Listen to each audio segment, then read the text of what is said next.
कुछ साल पहले मैंने और मेरी गर्लफ्रेंड ने पूरे अमेरिका की एक रोड ट्रिप करने का फैसला किया पर या ये ट्रिप इसलिए भी खास और महत्वपूर्ण थी क्योंकि इसी दौरान मैंने अपनी आपकी पत्नी को प्रपोज करने की योजना बनाई थी।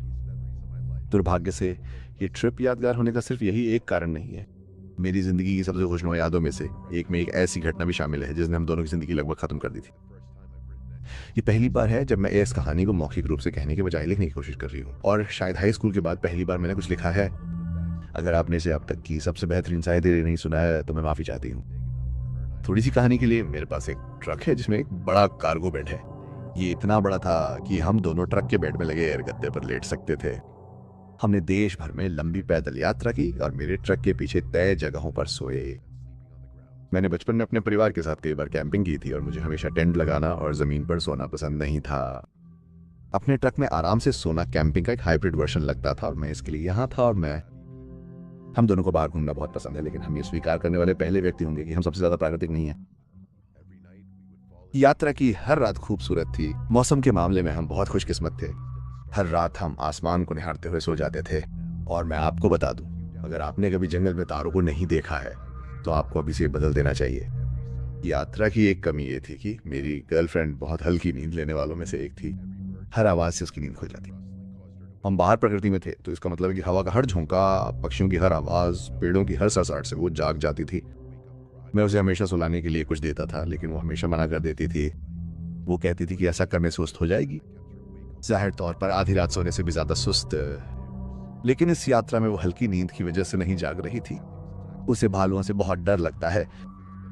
जब से उसके एक सहकर्मी ने उसे बताया कि कैंपिंग ट्रिप पर उसके परिवार पर भालुओं ने हमला किया था, तब से मेरी गर्लफ्रेंड हाई अलर्ट पर है। यात्रा के दौरान उसने जो भी आवाज सुनी उसे उसने भालू समझ लिया।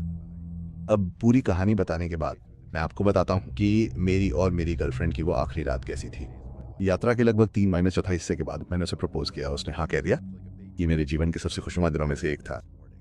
प्रपोज करने के तनाव से मुक्त होकर मैं उस रात एक बच्चे की तरह सोया। अगली सुबह वह पूरी यात्रा में सबसे ज्यादा थकी हुई थी। जब मैंने उससे पूछा कि क्या उसे आवाजों से डर लगता है तो वो रुक गई और तुरंत जवाब नहीं दिया, जो उसके लिए अजीब व्यवहार था।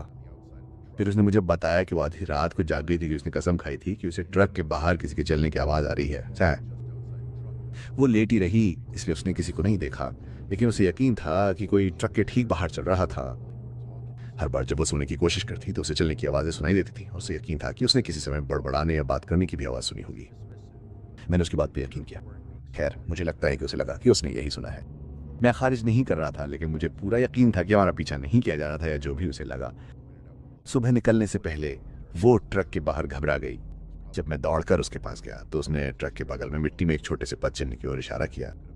मैं शायद अनजान बन रहा था, लेकिन मुझे लगा कि इसे पद चिन्ह कहना थोड़ा ज्यादा होगा। मैंने पूछा कि क्या यह संभवतः उसका पद चिन्ह हो सकता है, और उसने तुरंत विरोध किया। मैंने उससे बहस नहीं की क्योंकि मैं समझ सकता था कि वो अभी भी डरी हुई थी। मैंने ये सुनिश्चित किया कि हम निकलने से पहले अपने ट्रक की जांच कर लें और ये सुनिश्चित कर लें कि हमारे साथ कोई गुप्त यात्री ना हो। मुझे अपने ट्रक की पिछली सीट पर अपना प्लानर मिला और उसमें वो पन्ना खुला हुआ था जहां मैंने उन जगहों की सूची बनाई थी जहां हम हर रात रुकने वाले थे, लेकिन मैंने इसके बारे में कुछ नहीं सोचा। मुझे लगा कि वो पहले से ही उसे देख रही होगी या हो सकता है कि मैंने उसे वहीं छोड़ दिया हो। मैंने उसे वापस अपने बैग में रखा, तैयार हुए और हम सड़क पर निकल पड़े। उसे सुबह की धुंध से बाहर निकलने में थोड़ा समय लगा, लेकिन एक बड़ी कॉफी के बाद वो फिर से पहले जैसी महसूस कर रही थी और उसने पिछली रात को फिर से नहीं उठाया। हमने अगले दिन पहाड़ों पर चढ़ते हुए बस प्यार में डूबे हुए बिताया। रात करीब आ रही थी, इसलिए हमने ट्रक के बिस्तर में अपना छोटा सा डेरा डाला। मैं देख सकता था कि वो आज रात किसी भी अन्य रात की तुलना में थोड़ी अधिक बेचैन थी। ये भालू नहीं थे जो उसे डरा रहे थे। ट्रक के बाहर किसी और व्यक्ति के होने की संभावना थी। मैंने उससे कहा कि हम बंद ट्रक के अंदर सो सकते हैं या अगर वो चाहे तो कोई होटल भी ढूंढ सकते हैं, लेकिन उसने जोर देकर कहा कि हम ट्रक के बिस्तर पर ही रहें क्योंकि जंगल में ही हमारी आखिरी रात थी। मैंने उस रात जागने का फैसला किया और यह सुनिश्चित किया कि वो सो जाए। उसे कुछ समय लगा, लेकिन वो आधी रात के आसपास आखिरकार सो गई। मैंने हाई स्कूल का अपना पुराना पोर्टेबल डीवीडी प्लेयर भी निकाला और फैमिली गाय का एक पुराना सीजन चला दिया ताकि खान रात की खामोशी से हट जाए। कभी खूबसूरत खामोशी से वो डरती थी, हालांकि वो कभी ये स्वीकार नहीं करती थी। मैंने डीवीडी बंद कर दी और करवट लेकर सोने की कोशिश करने लगी। इससे पहले कि मैं झपकी लेती, मुझे लगा कि मैंने अपने ट्रक के बाहर कुछ सुना। मुझे सबसे पहले लगा कि कोई बच्चा भालू है क्योंकि उसकी आवाज किसी रैकून या कोयोट से बड़ी थी। मैंने सोचा कि उसे जगाना और अलार्म बजाना जरूरी नहीं है। धीरे और चुपचाप मैं ट्रक के बिस्तर की दीवार तक रेंग गया और किनारे से झांका। मुझे अपनी आंखों पर विश्वास नहीं हो रहा। ट्रक के सामने कोई चल रहा था, एक छोटा सा व्यक्ति जिसके सिर पर हुड था, और वे आपस में कुछ बता रहे थे। मैं तुरंत ट्रक के बिस्तर पर गिर गया क्योंकि उन्होंने मुझे नहीं देखा, क्योंकि वे विपरीत दिशा में चल रहे थे। मुझे नहीं पता था कि मुझे उसे जगाना चाहिए या नहीं।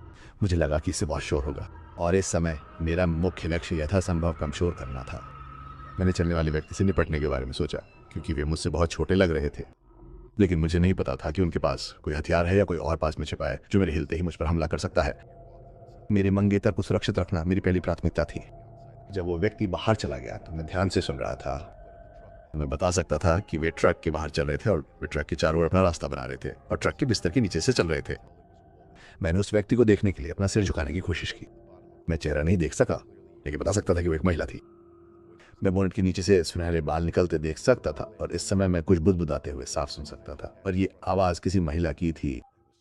मैंने सोचा कि अगली बार जब वो ट्रक के बेड के सामने से गुजरेगी तो मैं कूद कर उसका सामना करूंगा। मुझे थोड़ी राहत मिली कि मेरी मंगेतर इस सब के दौरान सो रही थी।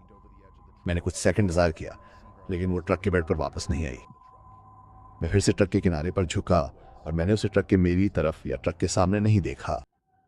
इसका मतलब है कि वो या तो जंगल में भाग गई या ट्रक की दूसरी तरफ थी, जिसे मैं नहीं देख सकता था। जितनी जल्दी हो सके मैंने अपना सेल फोन निकाला और अपने नोट्स में टाइप किया, आवाज मत करना, ट्रक के बाहर कोई है। मैं उनका ध्यान भटकाता हूँ, चाबियां लो, ट्रक स्टार्ट करो, और मैं वापस बेड पर कूद जाता हूँ। मैंने चुपचाप अपनी मंगेतर को जगाया और सुनिश्चित किया कि सबसे पहले वो देखे कि मैं अपनी उंगली मुंह पर रख रहा हूँ और उसे फोन उठाते समय आवाज न करने के लिए कह रहा हूँ।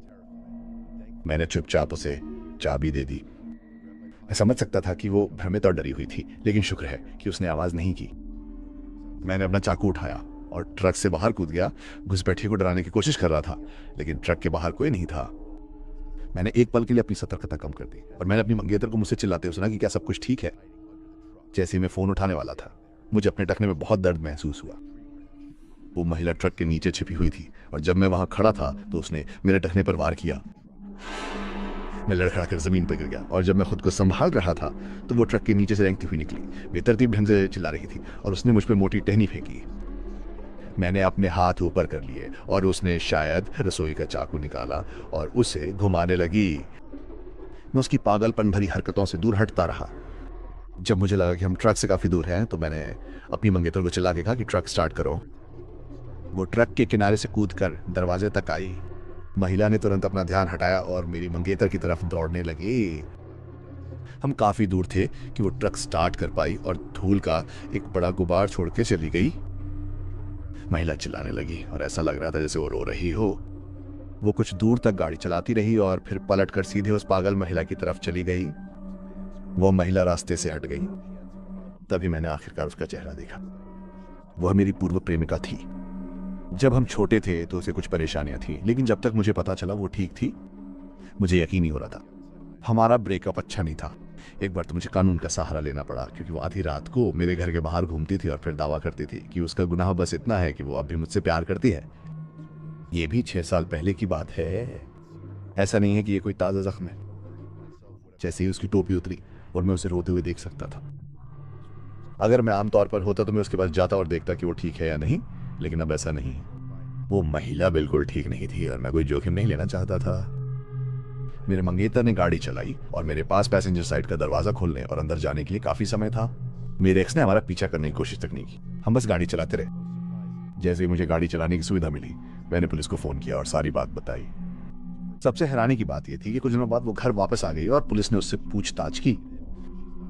उसकी तारीफ की जानी चाहिए कि उसने किसी भी बात से इनकार की। उसने पुलिस से यह भी कहा कि उसकी तबीयत ठीक नहीं थी। क्योंकि उसकी तबीयत ठीक नहीं थी, उसने दावा किया कि वो मेरे मंगेतर को मारना चाहती थी।